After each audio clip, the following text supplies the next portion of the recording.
Hola, ¿qué tal? Espero se encuentren muy bien. El día de hoy hablaremos un poco sobre funciones básicas del sonido. Por principio de cuentas, se debe entender que el fenómeno de sonido tiene distintas definiciones. En el plano de la física se le ve como la sensación en el oído producida por la vibración y las ondas que se propagan en un medio como el aire. Sin embargo, en lo audiovisual esto es distinto.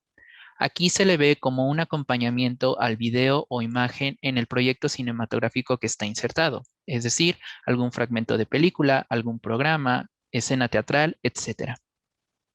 Así como existen diversas definiciones, también existen distintas clasificaciones del sonido.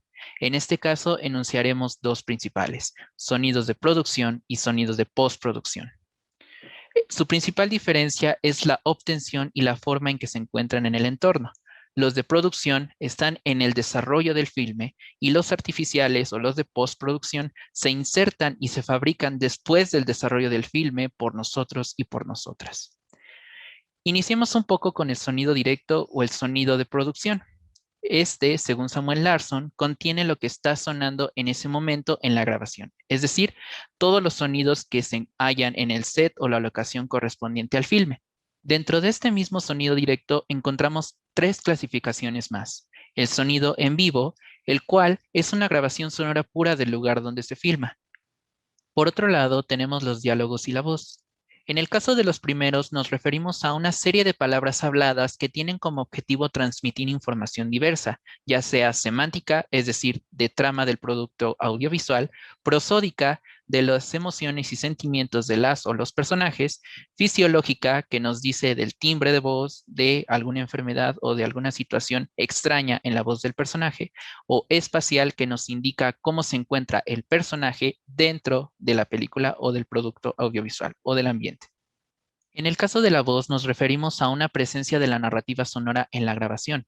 En otras palabras, es un sonido que lleva la historia, la escena o la secuencia en particular. Tenemos la voz in, es decir, la que está presente en el cuadro, la voz off, la que no está presente en el cuadro, la voz over, que funge como narrador omnisciente, y la voz subjetiva, que se encuentra en la mente del personaje y se comunica con el espectador. Por último, tenemos los sonidos incidentales. Estos se refieren al producto de las acciones naturales del personaje en la toma o plano. ¿Qué quiere decir esto? El desabrochar o abrochar una chamarra, el uso del papel, el desgarre de alguna hoja, etc. Ahora que ya se tocaron los sonidos naturales, toca el turno a los sonidos fabricados o a los sonidos de postproducción.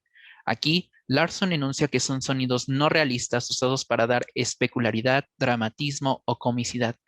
En resumen, es dar mayor énfasis a lo que se ve, a lo que hay dentro de los personajes y dentro de las escenas y el campo audiovisual.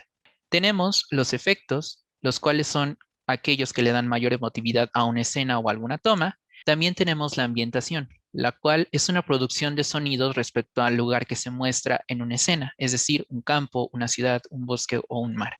Por último, tenemos la música. Ni Larson ni Conejo dan una definición concreta, solo unas cuantas clasificaciones. Tenemos la música existente, es decir, aquella que ya se realizó y que ya está grabada en otros espacios, la música original, aquella que se crea en el desarrollo del filme, y el diseño sonoro, el cual es una especie de ambientación que nos determina acciones que hace el personaje.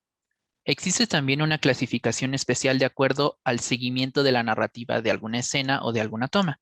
Tenemos la música diegética, es decir, aquella que va acorde a los acontecimientos, y tenemos la música no diegética, es decir, aquella que está fuera de los acontecimientos, pero se escucha dentro del campo. Por último, tenemos el silencio. Aquí Larson hace hincapié en que es un fenómeno interesante porque no se trata de una ausencia total, sino una ausencia relativa de sonidos. Es decir, todavía se puede escuchar algo porque eso nos va a indicar que hay acciones y que hay continuidad dentro de una escena o dentro de un campo en una producción audiovisual.